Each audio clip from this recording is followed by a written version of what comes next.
L'élimination de l'Algérie de la Coupe d'Afrique des Nations, ça a fait mal. Et ça a fait couler beaucoup d'encre. Mais bon, au-delà du score brut, qu'est-ce qui s'est vraiment passé? C'est ce qu'on va essayer de décortiquer ensemble, en se basant sur ce qui a été dit et analysé juste après le match, pour comprendre toute l'histoire derrière cette défaite. Le fait est là, implacable. L'aventure s'arrête net et face à une très très grosse équipe du Nigeria. Un résultat qui a douché les espoirs de tout un pays, c'est clair. Mais c'est justement ça qui nous oblige à regarder un peu plus loin que le tableau d'affichage. Parce que toute la question, elle est là en fait. Une défaite, ce n'est jamais juste une fin en soi. C'est aussi et surtout une mine d'enseignement. Alors, quelles sont les leçons à tirer pour préparer la suite? Et la suite, bien sûr, c'est la route vers la Coupe du Monde. Alors, le premier point qui ressort de toutes les analyses, c'est la structure même de l'équipe. On sent bien qu'elle est à un carrefour, un moment clé, ce fameux passage de relais entre deux générations de joueurs. Et là, le contraste est vraiment saisissant. D'un côté, on a les héros de 2019, cette génération dorée, qui petit à petit va tirer sa révérence, sans doute après le mondial. Et de l'autre, eh bien, on a une jeunesse qui pousse, qui a faim et qui commence à prendre ses marques. C'est le cycle de la vie de toute grande équipe. Un moment toujours un peu délicat à gérer. Et cette nouvelle vague, elle a déjà des noms, bien sûr. On pense à des joueurs comme Maza, qui s'est déjà bien installé, ou encore Hadj Moussa, le jeune ailier que beaucoup voient déjà prendre la suite de Mahrez, et puis Abdelli, pour venir bétonner le milieu de terrain. Ce sont eux, avec d'autres, qui incarnent clairement l'avenir des Fennecs. Pour certains, c'était même leur toute première CAN, une expérience forcément hyper formatrice. Bon, on a parlé des joueurs, passons maintenant au banc de touche. Parce que le talent sur le terrain, c'est une chose, mais la stratégie, elle vient du coach.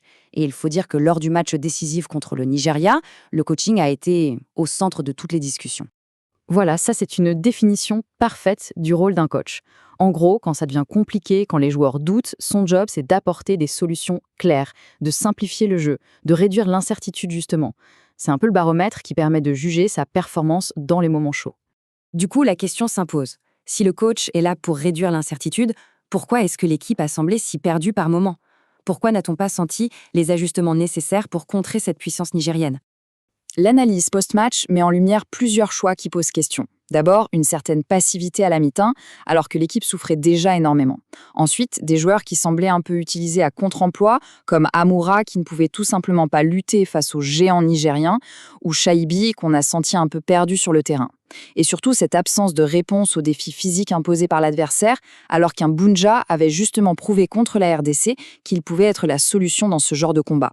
Mais bon, l'idée n'est pas de refaire le match indéfiniment. Analyser le passé, ça ne sert qu'à une seule chose, préparer l'avenir. Et le prochain grand objectif, c'est la Coupe du Monde. Et cette CAN, même avec cette élimination, elle offre une leçon fondamentale pour la suite. Et la leçon, la voici, elle est cruciale. Affronter des équipes de calibre inférieur en début de tournoi, ça ne prépare pas au choc que représente un adversaire comme les Super Eagles du Nigeria. C'est aussi simple que ça. Pour progresser, il faut se frotter aux meilleurs. D'ailleurs, ce principe, il n'est pas nouveau. L'histoire du foot algérien le montre très bien.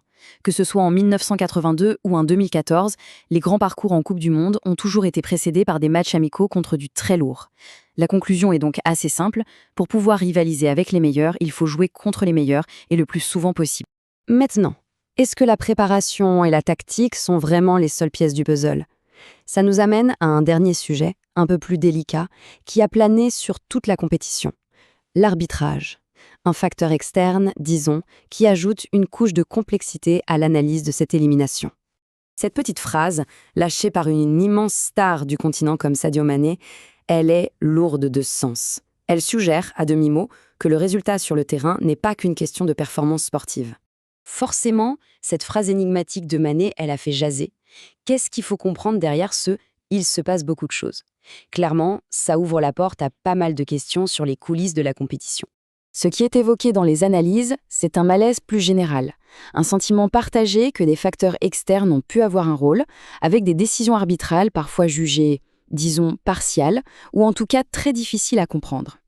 Des cas précis, comme l'arbitrage pendant le match contre le Nigeria, ou la mise à l'écart un peu surprenante de certains arbitres pourtant performants, n'ont fait qu'alimenter les discussions et jeter une ombre sur le tournoi.